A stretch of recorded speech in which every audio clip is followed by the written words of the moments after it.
last series. Do you find yourself kind of at a loss for why the inconsistency is continues to be? It's not just series. I mean, the whole season.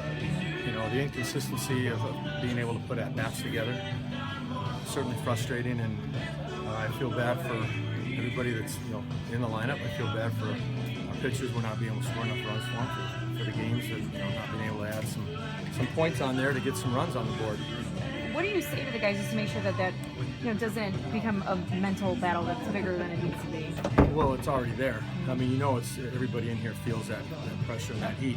So what you have to do is we can't control the results. We know that. So we have to make sure we go with what we can control.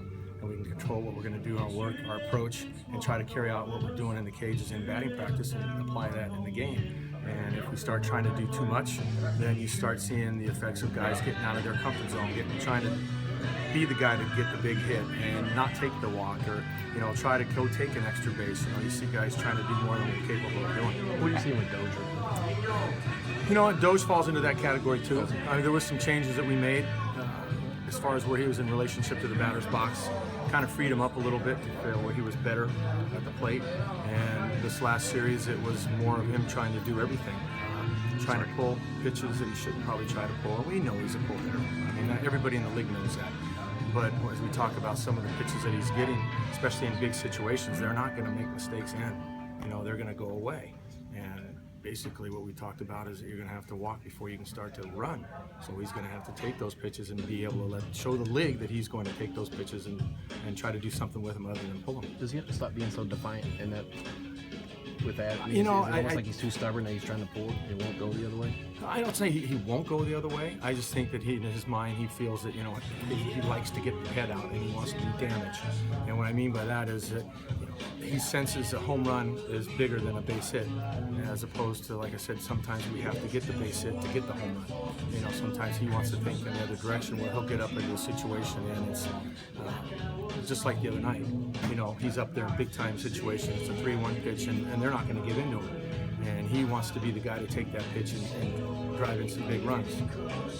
After the game yesterday, Paul said that one of the things he's been doing to try to get bats going is changing the lineup. I know some of the lineup changes have been because of injuries, but part of it is to try to get things going. From a hitter's perspective, though, is there a risk of making too many changes where guys can't get in, the sense of routine and get used to where they're hitting the lineup? Well, we wouldn't do that if we got into a routine, and that's part of it. I mean, you try to get guys to get into a flow, and if it was going well, then you probably see a consistent lineup. I mean, there's probably not a manager out there that doesn't love riding the same guys in the lineup in the same positions all the time. Right. And when things aren't going well, you try to change the karma, you try to change the feel so that certain guys might feel a little bit less inclined to have to swing early in the count. Maybe we can work some walks where they start seeing a few more pitches, get a little bit more comfortable at the plate, and then you can insert them back into their normal spots.